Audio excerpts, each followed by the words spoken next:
emodels.co.uk. Make something awesome.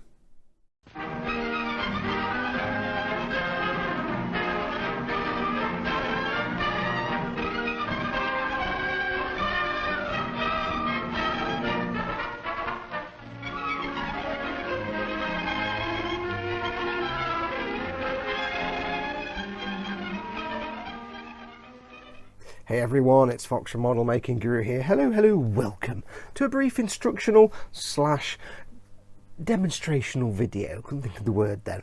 Now, if you're anything like me, and I hope you're not because I'm a raging idiot, but if you're anything like me, then like me, you will completely suck at airbrushing varnishes. Now I know I use my Pledge Floor Care Finish 2 times more shine all the time. But I use that as a utility coat, like for decals and weathering. But I can spray that. That's fine. That's idiot proof. And for matte varnishes, when I need a matte varnish, I do use my beloved acrylic Humbrol 49. No, I'll get that right. Humbrol acrylic 49 matte varnish, which is idiot proof. So it's great for me. The downside to using the 49 is it's a rattle can. So you have to do it outdoors. You can't do it indoors because everybody else in the house will kill you and just rip your spleen out. And you have to make sure the weather's right. If it's too damp or too hot or too wet or humid or anything like that, it's going to go terribly wrong. So you have to get the weather right. And it does mean that when it comes to winter time and autumn times, where here in the UK it's basically rain central, you find a lot of days you can't go outside and do anything. So you tend to have models piling up waiting to be varnished. So I've been spending a long time trying different varnishes out to find one that I can airbrush. And so far, everything I've tried, I've been terrible at. Now, it's not a problem with the varnishes, I've just not got the hang of them. It just won't stick in my brain for some reason. So I've kind of given up for a while, but then I've been hearing buzz about these. These are the Ammo by Mig Lucky Varnishes. What I thought I'd do is, I've got the good chaps at eModels to send me these, so I can have a look at these and give these a try. We have 4. We have the Ultra Matte Lucky Varnish, we have the Matte Lucky Varnish, we have the Satin, and we have the Glossy. Now I'm hoping, especially personally for me, for the matte and ultra matte, because if I can use these and I can get them to work for me, then for all intents and purposes I can kind of stop using the Humbrol 49. Although there will always be times when I want to just quickly matte varnish something, and if I know the weather's fine I can bop it outside and do it. But for other projects there'll be times when I need to do it through the airbrush. So what we're going to do today is I'm going to give these 4 a try. Now I have 4 pieces of plastic card here that I have painted just with the grey colour. I was going to do them black, so that because black shows up shine and matte really nice, but that will kill the white balance. So I've gone for a neutral sort of grey colour. We've got one for ultra matte, one for matte, one for satin, and one for glossy. And as you can see, they're all untouched at the moment. They're just fairly bland grey. They've got a little bit of a satin sheen to them by themselves. It's a Tamiya rattle can. I can't remember which grey it was, but it's a Tamiya rattle can grey, and that's just got a bit of a satin sheen. They're all the same, exactly the same. So what I shall do is I'll go and get the spray booth set up, and we'll give these a go. Now I'm not going to show you me applying every single varnish because I'm going to use the same technique for all of them. I'll give them all. Well, I'll see. I'll judge it by eye. I'll say probably 2 to 3 coats just to see, but I'll judge it by if the matte one looks really matte after 2 coats or 1 coat, then I won't bother. If the glossy one looks super glossy after 1 coat or 2 coats, I'll just do 1 or 2. So we'll see, but I'll aim to do 3 and see how they come out. So I'll go and get everything ready. We'll have a quick whiz through the airbrushings, and then when we come back, we'll see how they did. So, back in a moment. Okay, now whenever you're spraying a varnish, especially gloss varnishes, do take time out to spray some good old-fashioned water around your spray booth. Just mist it around, any kind of like spray bottle will do. The reason you want to do that, and you can see like the tissue at the bottom of mine is all moist. The reason you want to do that is the dampness will actually collect any dust that's floating around. It'll stick the dust to the walls and the floor, make life easier. So we're going to start with the Ultra Matte. And I'm going to be using my TRN1 Trigger airbrush, but any airbrush will do. It's a 0.35 nozzle. First thing you want to do is shake it, baby. Matte varnishes are just gloss varnishes with matting agents. If you don't mix them correctly, you end up with a satin or a gloss varnish. I know this from experience because my real life car is matte on one side and satin on the other because we didn't actually shake or mix the matte clear coat well enough. Yeah, I know about that. I know about that very well, thank you very much.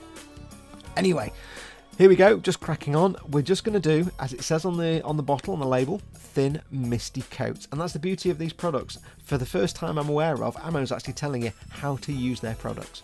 So all you need to do is thin mist coats and do multiples of these to build it up. Don't be tempted to go heavy after 1 or 2 coats. Now the first few coats will look a bit weird and bobbly and they'll be lumpy and bumpy. Don't worry, that will flatten off because what you're doing between each coat is you're giving it 5 minutes between each application. So spray it on, give it 5 minutes, go in with the next coat. That's to allow the varnish to self-level properly. And the instructions on these bottles are actually very, very simple. Quite simply, they simply say, I said simply like many times there, all you need to do is 17 psi for your airbrush, 17 psi, thin misty coats, multiple coats, give it 5 minutes between coats. That's it. That's it. That's why these are idiot proof. And we are back, airbrushing done. Now, you know that thing where you record like 20 minutes of dialogue and doing stuff and it doesn't record? Yeah, that just happened. Thanks, Obama. Anyway, we are done. Airbrushing is done. We now have our 4 varnish examples. And I have to say, I've had a really good time with these and I've really enjoyed them. And I'm going to give you a spoiler. You need some. Now, how do we get on? Well, first of all, we'll go for the Ultra Matte. And I'll explain some bits about them in a minute, but let's just show you the results. Ultra Matte is it's just no shine whatsoever on that. And that's what the plastic looks like by itself. Now we have the Ultra Matte. That is just, there's nothing there. It's just flat as, there's no shine whatsoever. And this bit here at the top is bare plastic with Sharpie written on it, and there's just no, remember, that's what the bare plastic should look like. Sort of, if I can get the light to bounce off it. Nothing. Nothing whatsoever. The matte, again, looks fantastically flat and not particularly shiny. There is a little bit of a shine on the plastic, you can see. And if you compare it to the Ultra Matte, it's a little bit, if I can get it to, it's hard trying to get it to pick up the light.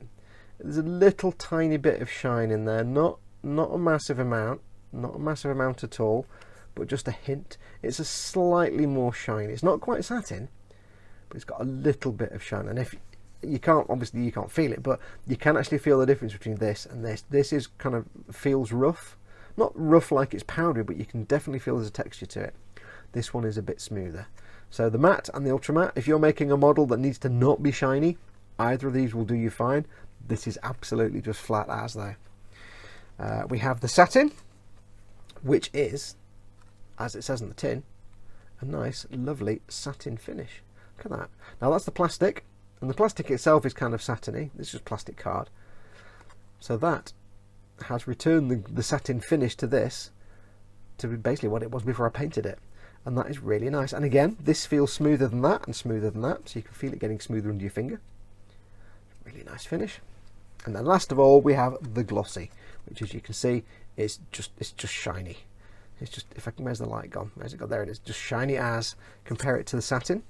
If you compare it to the satin, you can see massively the difference there between the two. Compare it to the Ultra Matte. It's just night and day. It's just completely night and day. So I had good fun with all of these. Now I will say I did some experimentations because I'm used to using Pledge as a gloss varnish, and when I do Pledge as gloss varnish, it's a mist coat and then 2 quite thick coats. And other varnishes I've used gloss products in the past have always been like thick wet coats you have to put on. Don't be tempted to do that. With this, the instructions on these 3 are all the same. Like I said in the bit before, thin misty coats. Don't be tempted to use thick wet coats with the gloss. It still needs to be done the same way as the other 3. It still needs to be thin misty coats. It just will take you more coats. It took this, whereas these were all 3 coats, it took about 7 coats of the gloss to get to this. I've used more. There's more missing out the bottle. It took more to get to that. So with the gloss, to get the nice glossy finish, just keep going. I mean, if I did more coats over this, probably get glossier and glossier. But just keep going. Now it's counterintuitive because the way the varnishes or any real varnish or paint works is if you leave it for a little while, it will self-level. And with a gloss, you want it to be as smooth as possible. And with a matte, you want it to be as rough as possible so it can disrupt all the light and make it all go in different directions. That's why it looks matte, not shiny. When you do a gloss varnish, you do thick wet coats so they can all kind of self-level and flatten out and have no imperfections. That's why the gloss surface is gloss. With this, you're building it up in thin misty coats, but it still comes out shiny. So I don't know quite how that works. Now there are some imperfections in the surface, you can see there. That's not the gloss varnish. That's me just spraying on the primer and the paint pretty haphazard. They were there in the paint surface. So yeah, don't be tempted to go the typical route of using thick wet coats. Just stick with the matte coats, stick with the thin coats, but just do more. You might look at 6, 7, 8 coats or more depending on the finish you want. Now these do say, like I said, 17 psi. The only difference is this stuff, the ultra matte. Now there's a reason for this. The ultra matte is 15 psi. And it actually says on the back, and I didn't realise this till I'd done this, and then because I read that I did some experimentations with the matte. With this, it's 15 psi, not 17, and what you do is it just says multiple thin misty coats, effectively. It doesn't say how many, and it dries within 12 hours, not 24. There's a reason this is a different, slightly different process. It's a slightly different product. This isn't just a matte varnish. It's a matte varnish, or you can mix it into paints as a matting agent to matte down paints so they become more matte. So it's obviously got some slightly different formulation than these. These are just probably the same thing with different levels of matting agent in them. This has probably got almost none, quite a bit, and quite a lot. Because matte varnishes are typically gloss varnishes with matting agent. That's why you need to shake them vigorously to get the matting agent mixed in. This might well be, I don't know, this might well be a different product completely because it has got half the drying time and it can be used as a matting agent. I mean, so can this probably, but it won't have the same properties as this, I suspect. So this has got half the drying time and it's 15 psi, but don't overthink it. I did that at 17 psi and it was fine. What I did as well was with the matte, after I'd read that and realised when I'd done this, I tried something out. What I did was, I wanted to see if you could skip the 5-minute waiting time, because the 5 minutes is for the varnish to flash off, dry a bit, crust off on the top and smooth out because it self-levels. So what I did with the matte was I sprayed on the misty coat. I then got my airbrush and just air dried it, just air from the airbrush for like 30 seconds and kept an eye on it until all the shiny bits had flashed off and it just looked dry. Then I went over with the next misty coat and then aired it again just until it looked dry, 30 seconds or so, and then did it again. So I did 3 coats, but I skipped the 5-minute waiting time. Instead I dried it with sort of 30 seconds of air from the airbrush and it worked fine. Now if I'd done the 5 minutes, it may well have come out a little tiny bit matte, more matte than it is, but that's fine. So if you do want to skip, I would probably say, I didn't try it on this, but it probably would work. You could probably air dry it with the airbrush between coats and not wait 5 minutes. For that you can, because I've done it. For these two, you might be able to with the satin. I would suspect you couldn't with the glossy, because you want this to self-level. For these two, you want them to self-level and get as smooth as possible. So for these two, just get the coat on there, leave it for 5 minutes. And also, especially with these two, don't panic if it looks like little spots on the surface, like little blobs and bulbs, and it will settle down, it will flatten out. Don't panic about it. The first few coats always look a bit gash. Don't panic, it will settle out. Now I did do some other testing as well. One question you always want to ask, oh actually I'll come to that question in a minute. I did want to see if the gloss would work the same if I did it the way I do pledge, because I'm used to doing pledge, and like I said, that's 1 mist coat and 2 very thick wet coats. I tried that on this spoon. Now here's a spoon, it's a fork.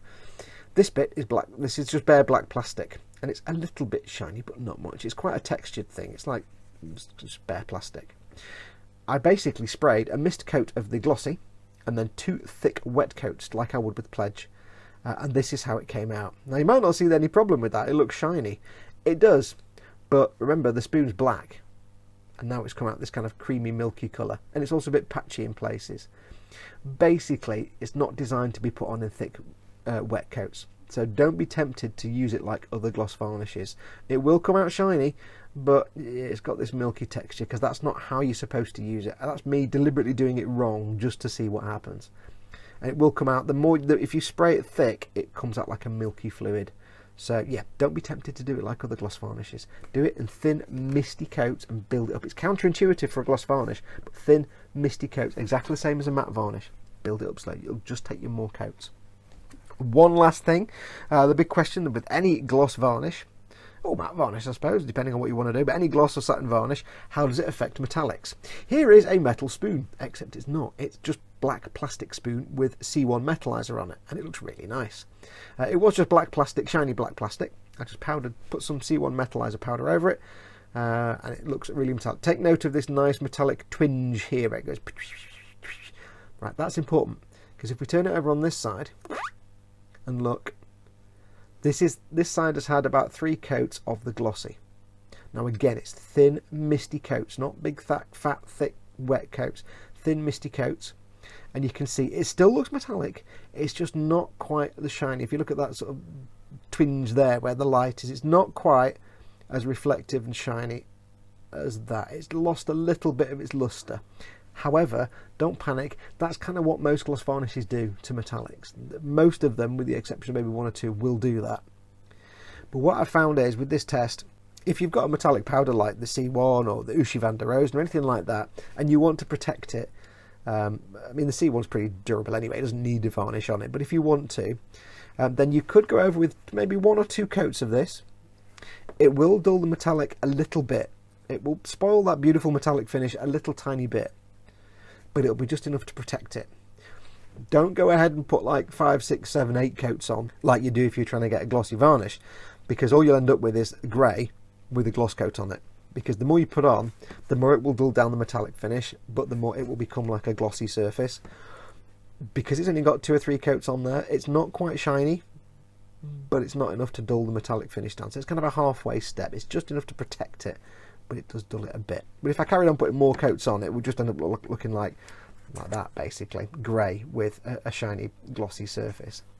So you can do metallics. I wouldn't recommend it. If there's any way to avoid putting metallics, varnish on your metallics, try and avoid it. But that is going to do us. So what is my final conclusion? My final conclusion is these stuff are awesome. These varnishes are awesome. For a finishing varnish, that would be really, really nice. Just be prepared to do a lot of very thin coats and carefully varnish.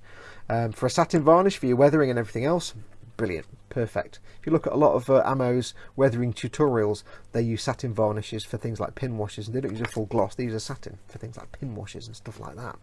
So yeah, absolutely. And for the mattes, yeah, I'll be ordering some of these. These are just awesome. I've now found a varnish I can airbrush. Yes. Which means if I've got something I need to varnish and it's raining outside or cold and miserable, I can actually do it. I don't have to leave it sitting around for like weeks for nice weather. Thank the Lord. So yes, so the matte and the ultra matte. You're not going to beat that. There's just nothing there. There's just flat as. But either of these will do for you if you're making your model not shiny. For figures, that'd be quite nice actually, because it's got a little bit of a glint to it, but not much. If you're doing, say, clothing, that'd be perfect for clothing. If you're doing skin of a figure, that'd be nice because it's got a little tiny bit of a sheen to it. But there you go. You could even use satin if the person's supposed to be sweaty on the skin. But there you go, absolutely recommended. Brilliant stuff. If you've not tried any of these, do grab yourself some. You can get them, obviously, from eModels, emodels.co.uk, my channel sponsors and the people for whom I am making this video. But that's going to do us. So thank you again to Pete Mate and James Mate for popping these over to me to try out. Do go and grab yourself some. Thank you very much for watching. And until next time, take care of yourselves. Go make something awesome. Go be awesome. Adios, amoebas.